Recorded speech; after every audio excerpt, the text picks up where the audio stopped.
Bonjour à tous, c'est Prof et Geek, je suis très heureux de vous retrouver pour une nouvelle vidéo. Aujourd'hui on se retrouve pour débriefer une de mes lectures que j'ai fait il y a quelques temps déjà. J'avais pas encore eu le temps d'enregistrer la vidéo sur ce run là, alors je vous l'avais présenté dans les achats du début d'année. Alors je sais plus quelle vidéo exactement, je vous avais parlé de l'intégrale de Justice League New 52. Et je suis très content de cette lecture, je vous avais dit que j'étais très hypé, j'avais entendu beaucoup de bien sur ce run, et je le confirme, c'est vraiment pas mal du tout. On retrouve quelques idées d'ailleurs qui ont été utilisées dans le film Justice League, alors par Zack Snyder et également par Joss Whedon, alors je sais plus exactement lequel présente voilà, le paradémon dans Gotham. Alors il me semble que c'est dans la version Whedon de 2015. Et on retrouve ça là-dedans. Donc on voit un petit peu en fait l'arrivée de Darkseid sur Terre. Ça va très très vite d'ailleurs. Dès le premier numéro, on voit que Darkseid arrive très très rapidement. Et ça va avoir énormément de conséquences puisque c'est lors de son apparition et lors de son attaque par exemple qu'on va avoir Cyborg qui sera créé notamment. Bon, je spoil légèrement mais on se retrouve très très vite là-dedans. On voit la galère pour les super-héros. Alors ça c'est le léger reproche que je vais donner de ce premier tome là. Tout simplement les héros arrivent, se connaissent pas et font « Ah mais t'es un copain, viens on va aller taper le gros méchant ». Alors tu sais pas qui c'est. Je pense qu'il faut lire un peu tous les runs New 52 pour peut-être faire des liens. Alors en tout cas le Batman de là-dedans, j'ai pas eu l'impression que c'était exactement celui du New 52 puisque déjà par exemple le costume n'est pas le même. Il n'y a pas la cape violette, enfin l'intérieur de la cape violette que l'on trouve à partir je crois de l'an 0 ou après l'an 0 dans le premier run, c'est-à-dire la moitié de ce qui avait été fait sur Batman.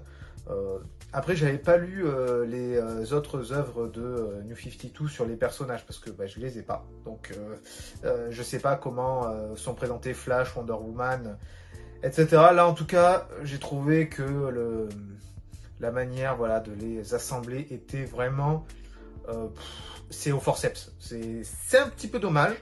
Par contre, voilà, on voit l'intérêt de monter l'équipe, etc. Donc ça, c'est bien fait. Ensuite, la fin de ce premier tome et le début du second, on voit Amanda Waller qui n'a pas totalement confiance parce que ils sont trop gentils, donc ça cache quelque chose sûrement. Enfin, c'est un peu dommage de penser comme ça. Du coup, Waller décide de faire une nouvelle version du Justice League qui est la JSA, la Justice League d'Amérique, avec des seconds couteaux plus ou moins importants comme le Ligné Martien. Arrow va venir également, va y avoir Stargirl, etc. Alors, pareil, je ne sais pas pourquoi John Jones apparaît dans cette JSA et pas dans la Justice League. Alors, il y a une planche qui montre que apparemment il a pété un câble et la Justice League l'a affronté, mais c'est pas dans le run, donc je ne sais pas où est-ce que c'est. Est-ce que c'est peut-être dans le New 52 sur John Jones qui n'est pas paru en VF? Bonne question. Donc voilà, il y a quelques trous qu'on a un peu de mal à suivre, mais après il y a une montée en puissance avec certains numéros qui sont juste géniaux. Bon, si je vous montre les bons numéros, c'est un petit peu mieux, donc voilà, le tome 1 et numéro 2. Et petit à petit, vers la fin du tome 2, ça tease des petits trucs qui commencent à arriver, qui vont arriver vers un Evan qui est juste génialissime, qui est Forever Evil, qui est juste top. Alors, j'en avais déjà entendu parler de ça, tout le monde me disait énormément de bien. Je savais que cette équipe-là allait arriver à ce moment-là, mais comment c'est amené, j'étais trop hypé, c'était génial. Je me suis régalé, et ça on le trouve surtout à la fin du tome, de l'intégrale numéro 2, et le début de l'intégrale numéro 3. Alors je vais pas trop spoiler parce que il se passe beaucoup de choses, mais il y a beaucoup de personnages qui sont utilisés de la mythologie de d'ici, puisqu'il y a le Phantom Stranger, il y a la question, il y a Pandore, donc il y a plein de liens mythologiques qui sont faits et qui sont plutôt bien amenés. Moi j'ai trouvé que l'écriture était vraiment très très bien, Je rappelle que c'est Geoff Johns qui a fait tout le run. Alors, les dessins, c'est un peu inégaux par certains moments. On va avoir Jim Lee à certains moments, ce qui est juste génial.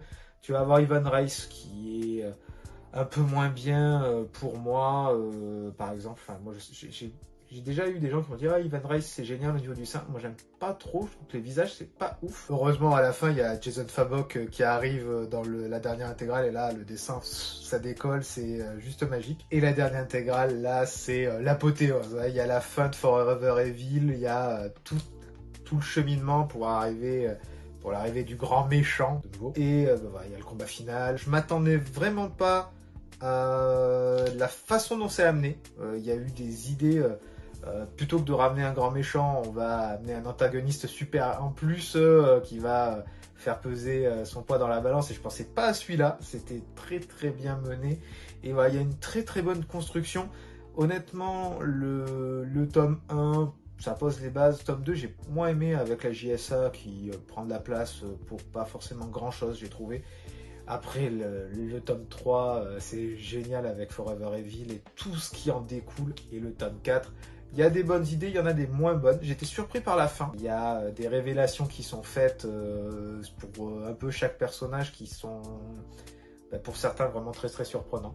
C'est un parti pris qui a été fait à cette époque-là que je n'aurais pas pensé. Surtout un en particulier, qui a été pendant très longtemps la tête de gondole de DC. J'aurais jamais pensé qu'il lui ferait ça.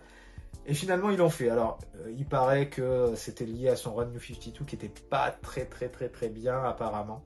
Moi, je ne l'ai pas lu, donc je peux pas juger. Je vais pas spoiler le nom du perso pour ne pas vous gâcher la surprise. En tout cas, Justice League, c'est vraiment pas mal. Je suis très content d'avoir lu un peu du Justice League. Ça fait du bien de revenir un petit peu dans mes premiers amours pour DC, hein, parce que voilà, vous savez que j'ai commencé... je suis revenu dans les comics, notamment... grâce à ces personnages-là, Batman, ces méchants comme le Joker, ainsi que d'autres plus tard, que notamment il y avait la série Arrow qui m'a motivé à acheter le Arrow New 52 que je n'ai toujours pas lu, qu'il faudrait que je lise un petit peu. Je suis très content d'avoir vu la naissance de la Justice League dans le New 52, la renaissance on va dire ça, puisque c'était un nouveau départ pour un peu tout le monde. Et bon, on voit très bien par exemple pour ceux qui ont vu le film de Snyder que ça a servi de base pour son projet de 3 films, même si on a eu que la Snyder Cut, le premier tome, le premier film. J'aurais tellement voir le 2 et 3, voir ce qu'ils nous avaient réservé, ça a l'air juste génial, même s'il y avait plein d'idées qui ont fuité, ça aurait pu être top. En tout cas, Justice League New 52, je recommande fortement. Je vais mettre un bon 15, parce que c'est pas parfait non plus. Moi, le tome 2 avec Weller m'a un peu saoulé, clairement, c'était pas ouf. Mais voilà, là, ça décolle bien et la fin, c'est l'apothéose. Le tome 3, par l'intégrale 3, je recommande absolument de lire Forever Evil. C'est topissime, les idées sont juste trop bien.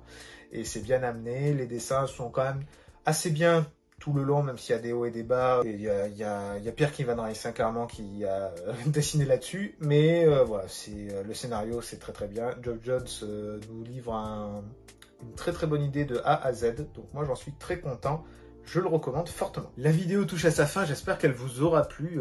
Si c'est le cas, n'hésitez pas à vous abonner à la chaîne, à activer la cloche des notifications. N'hésitez pas à me mettre des pouces, des commentaires, j'adore interagir avec vous. Dites-moi si vous aviez déjà lu ce run, si ça vous a plu, vous aussi, ou si vous n'avez pas aimé, ou quels sont les passages que vous n'avez pas aimé, parce qu'il y en a plein de différents. Si vous ne l'avez pas lu, est-ce que ça vous a donné envie de le lire? Il y a 4 intégrales qui sont trouvables à un prix abordable plutôt que d'acheter les 10 tomes, parce qu'à la base c'était 10 tomes, donc vous en aviez pour très cher. D'occasion, on les trouve entre 100 et 120 euros les 10 tomes. Les intégrales coûtent 28 euros. Ça vaut clairement le coup en neuf de les prendre ou en occasion si vous avez l'opportunité qui se présente à vous. C'était Prof et Geek, je suis très content d'avoir fait un petit bout de chemin avec vous dans ce multivers de la pop culture. On se retrouve très bientôt pour une prochaine vidéo. Ciao ciao!